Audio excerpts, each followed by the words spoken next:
What was your brainless moment for 2023?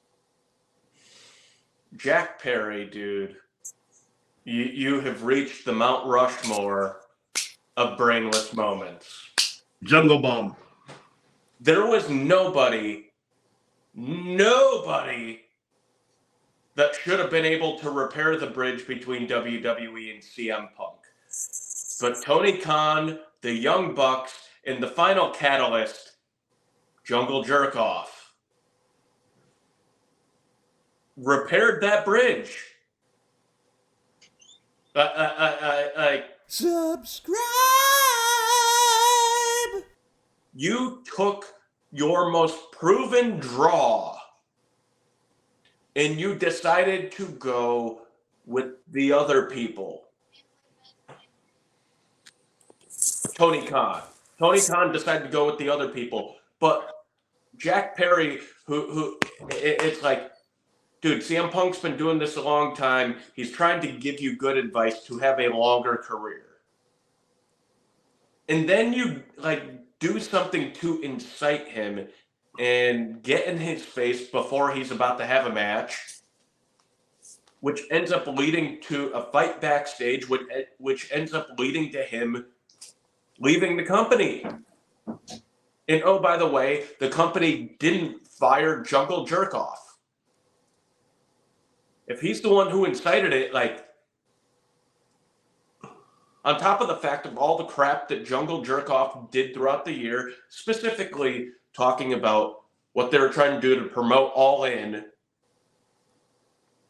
and leading up to that, you were trying to treat him as one of the pillars of the future of this company. He can't talk.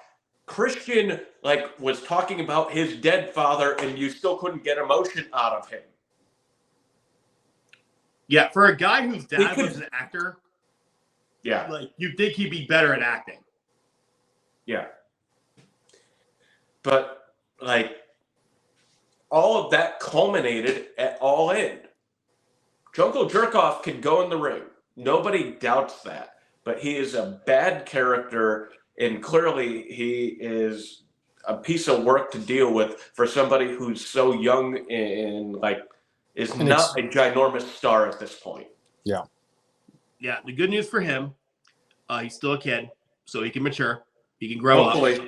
Hopefully, he needs to. He absolutely needs to. And he needs to work on his chops, obviously. So he can redeem himself from this, Jay. He can. He can. But right now, he's a fucking asshole. Yeah. Quite honestly, I think he could have redeemed himself, but I think Tony should have fired him to put the rest of the locker room on notice that this crap is not going to happen in my locker room. Right. No nonsense. Send the message, but he didn't do it.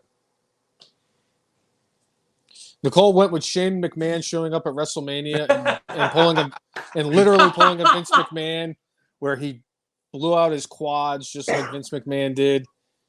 And this is our first appearance of seeing Shane McMahon since he completely butt-fucked the 2022 Royal Rumble. So Shane McMahon is for Brainless. Are you going with Jungle Boy as well? Me? Yes. No. What do you got? This is actually a late entry into this. Because this week, The Iron Claw came out. And it's a movie a lot of wrestling fans have anticipated. Of course, we all said we haven't seen it yet. We are going to. And people are reviewing the movie, talking about the movie, what they liked and the things they didn't like, whatnot. That's fine. It's professional wrestling. On the whole, it seems like a lot of people really like the movie.